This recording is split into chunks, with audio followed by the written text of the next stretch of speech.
Geometry, like most forms of math, dates back to ancient times. A lot of what we study in geometry today was discovered and written down by ancient Greeks, guys like Pythagoras and Euclid. Actually, the type of geometry that is studied most in schools today is called Euclidean geometry, after old Euclid himself. Euclid based his theories about geometry on one key idea about parallel lines, which we'll learn later in this program. For now, just realize that geometry has to do with shapes, the parts that make them up, and their relationship to each other. So geometry is a different kind of math than algebra, and it requires a different kind of thinking. It's not so numbers-based, it's more visual.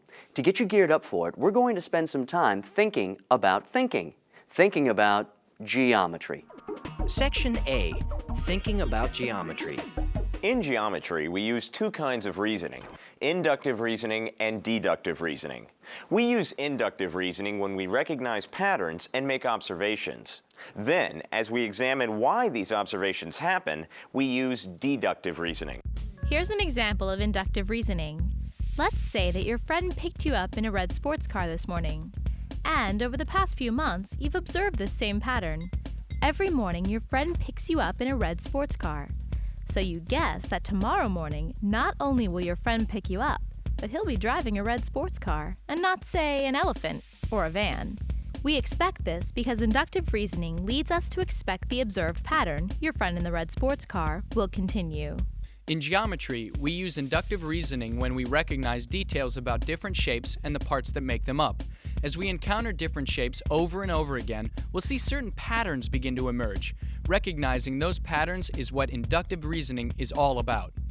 Deductive reasoning is used when we examine the reasons why something happens.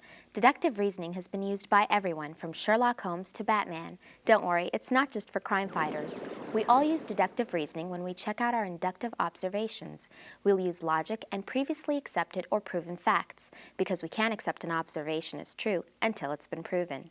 We'll see deductive reasoning in action later on when we solve proofs.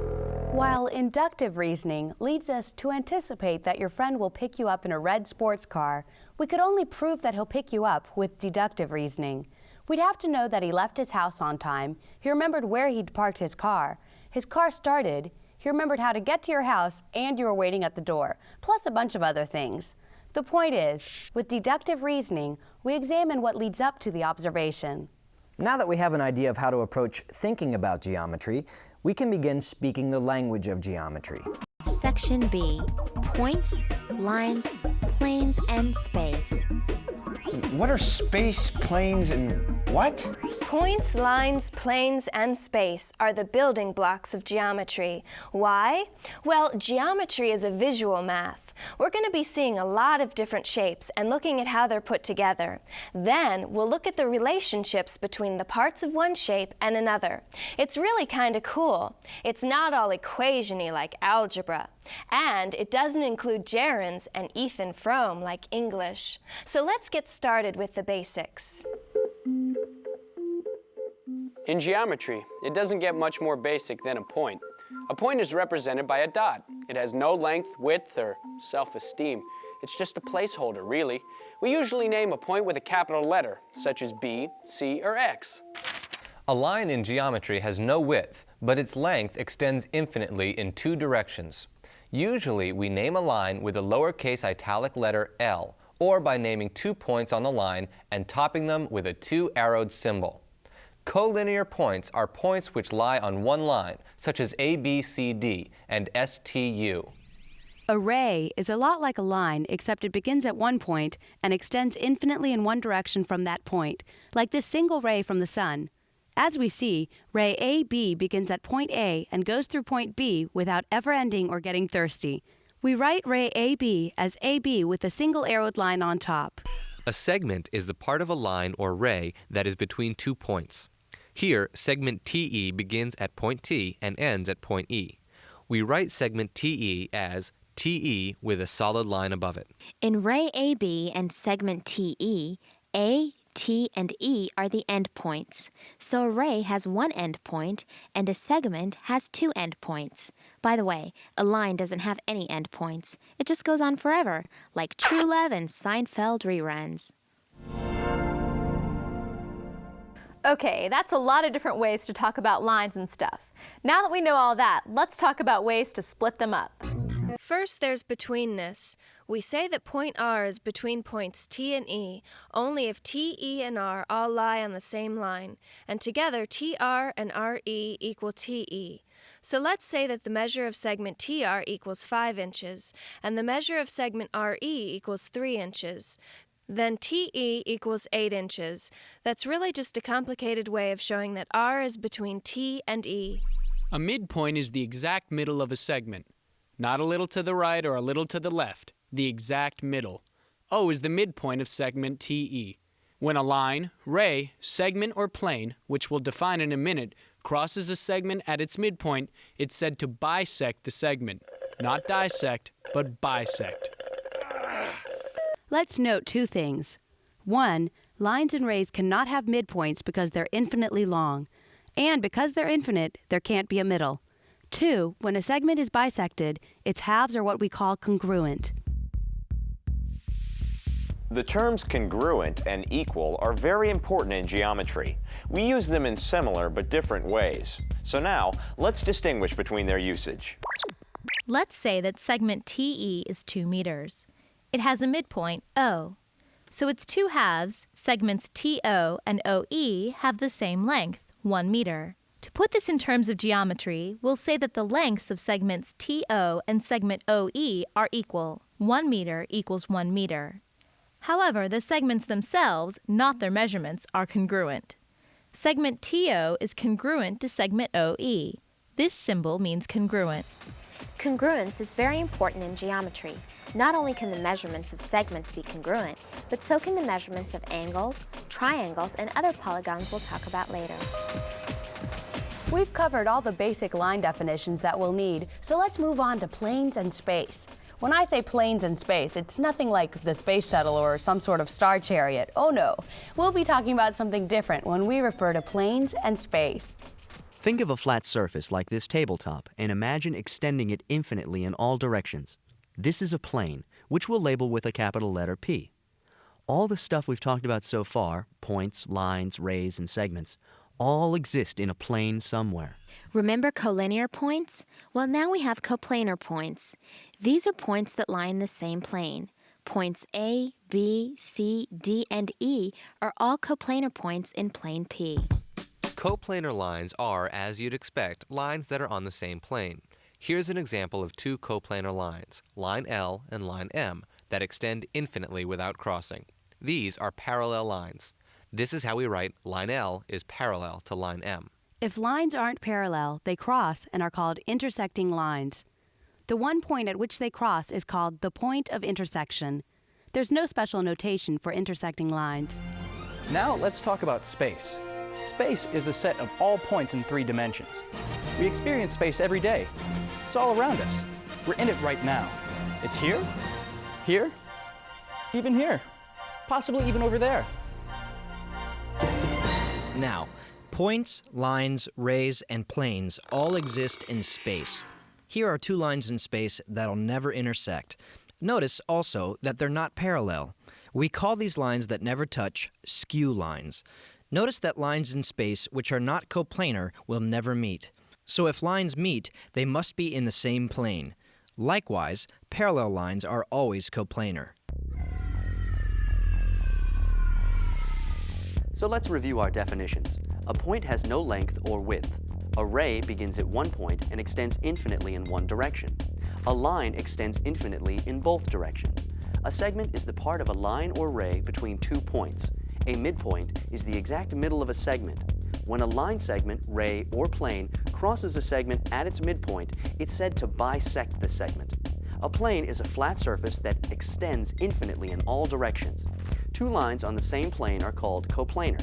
2 coplanar lines can either intersect or be parallel. And space is the set of all points in 3 dimensions. That's it.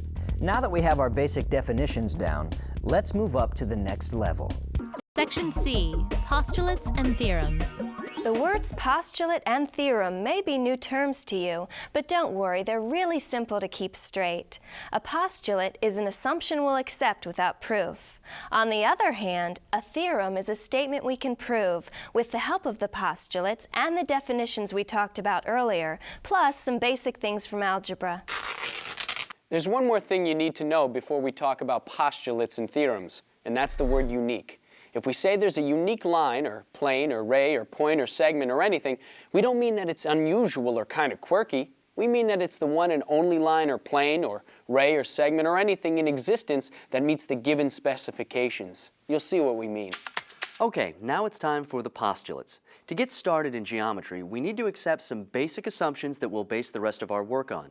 These basic assumptions come in the form of postulates. Remember, postulates are assumptions that we accept without proof. Coming up are our first 6 postulates. Don't worry if they don't make a lot of sense to you now. You'll see how they work as we go along.